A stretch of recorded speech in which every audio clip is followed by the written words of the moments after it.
21 ғасыр, құндылықтарды құбылтып, соғыс вирусын күшейтті. Технологиялар адам қиялын қалдыратындай жылдамдықпен дамыған сайын, жаһандық сын-қатерде соншалықты ушығып тұр.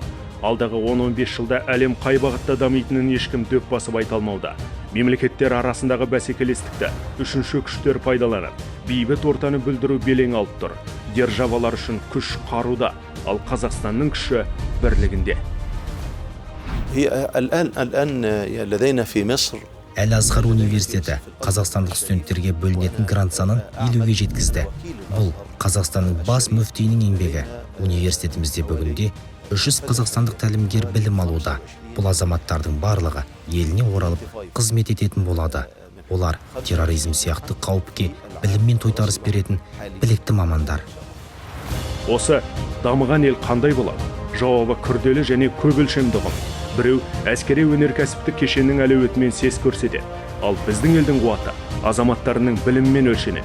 Адами капитал, интеллектуалды ұлт қалыптастырудың рухани өзегі. Алаш зиялыларының ұстанымдары маған ұнайды.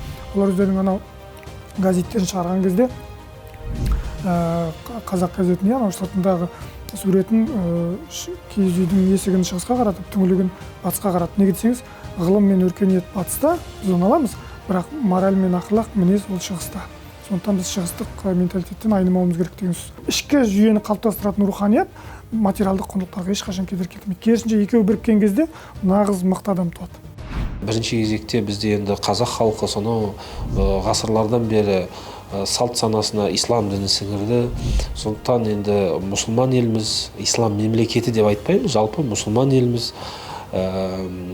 Біздің ислам салт санамызға, дәстүрімізге сіңген, оны біздің тарихи жадымыз куә болған жыр дастандар, үлкен зиялы қауымдар, әріде Әл-Фарабилер, беріде Абай шәкәрімдердің еңбектерінен, өлең жолдарынан біз осы исламның көрінісін, ислам дінінің құндылықтарын көреміз. Ұлы даланың құлан жортқан қырында, қыран ұшқан көгінде білім мен біліктілігін ұштастырып, ғылыми жаңалық ашып, өзімізде де, өзгені де таңғалдырып жүрген мықтылар көп.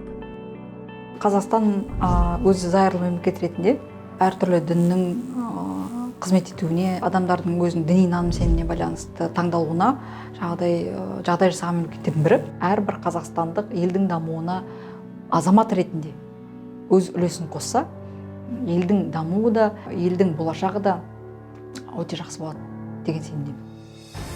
Бабалар аңсаған тәуелсіздікке қол жетті. Бүгінде буыны бекіп, қабырғасы қатайып, ұлы дала төсіндегі әлем мойындаған елге айналдық. Ұлт пен ұлыс бір мүддеге жұмылып, жұтылудың емес, жаңғырудың жолын таңдады. Мұраты бірдің, қуаты бір.